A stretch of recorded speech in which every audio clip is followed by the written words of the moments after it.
Bonjour à tous et à toutes, bienvenue sur Westrack Radio, vous êtes avec Guillaume et Didier Guyot. Bonjour. Bonjour Guillaume. Vous organisez un concert sur la musique celtique et principalement irlandaise qui s'intitule Celtic Dream. Qu'est-ce qu'une musique celtique? Alors ça, c'est un grand concept qui est pas très très vieux.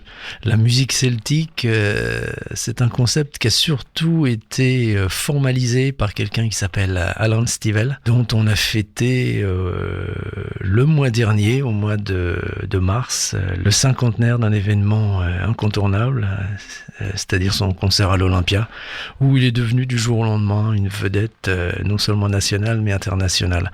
Donc c'est lui, à cette occasion-là, qui a mis en place et fait circuler ce concept de musique celtique qui existait peu avant lui.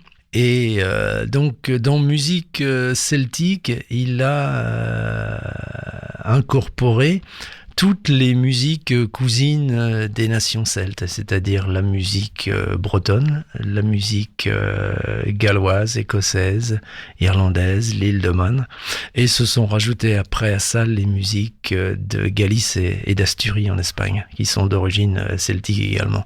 Donc voilà, ça regroupe des choses un petit peu pas semblables, mais je dirais cousines, dans l'esprit, puisque ce concept de musique celtique rassemble les musiques d'une ère ou de plusieurs aires géographiques et qui ont été peuplées par les Celtes il y a très très longtemps, au moment de leur migration du bassin de l'Indus vers l'ouest de l'Europe, c'est-à-dire le plus à l'ouest, l'Irlande. Est-ce que ce sera un concert avec un style purement celtique ou est-ce qu'on va pouvoir retrouver d'autres styles? Alors, ce qu'il faut bien prendre en compte, c'est que Celtic Dream, c'est une création que j'ai écrite complètement pour l'orchestre Honegger que je dirige.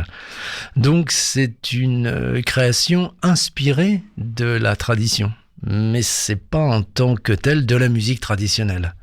Donc effectivement, on va retrouver beaucoup de couleurs évoquant la musique irlandaise essentiellement, puisque je me suis inspiré beaucoup de cette musique là en particulier. Tous les textes des chants sont en anglais, bien évidemment, et tout ça basé sur la connaissance que je peux avoir de ce répertoire-là depuis 45 ans maintenant. Est-ce qu'on va découvrir des instruments traditionnels? Est-ce que tu peux nous en parler un peu plus? Donc l'ensemble Honegger, c'est un ensemble de 30 musiciens où se rejoignent et se télescopent des influences diverses. Il y a bien sûr en premier lieu l'influence celtique avec un instrumentarium d'origine traditionnelle. Donc on va trouver les tin et low whistles qui sont les flûtes traditionnelles irlandaises, le bodhrán qui est la percussion traditionnelle irlandaise, l'herbe celtique qui est l'instrument, je dirais, emblématique national de l'Irlande, puisque l'emblème de l'Irlande, c'est une harpe. Et en ce qui concerne les instruments purement traditionnels utilisés dans la musique irlandaise, c'est tout. Après, on va trouver le violon, mais là utilisé d'une manière plus classique et orchestré de manière symphonique. L'orchestre comprend donc un pupitre de flûte. Donc flûte à la fois traversière classique, traversière irlandaise, tin whistle, whistle, flûte à bec baroque. Il y a un pupitre de harpe, il y a 4 harpes celtiques. Il y a un pupitre de cordes, donc violon, alto, violoncelle, contrebasse. Un pupitre de guitare. Guitare folk, guitare électrique, guitare classique, une basse électrique, un set de percussions et 4 chanteuses solistes. Donc ça, c'est avec l'ensemble de musique celtique Honegger du conservatoire Honegger au Havre. Quel est ton rôle dans ce groupe? Alors j'ai le rôle, j'en ai plusieurs en ce qui concerne les projets actuels. En premier lieu, c'est celui de direction artistique et directeur musical.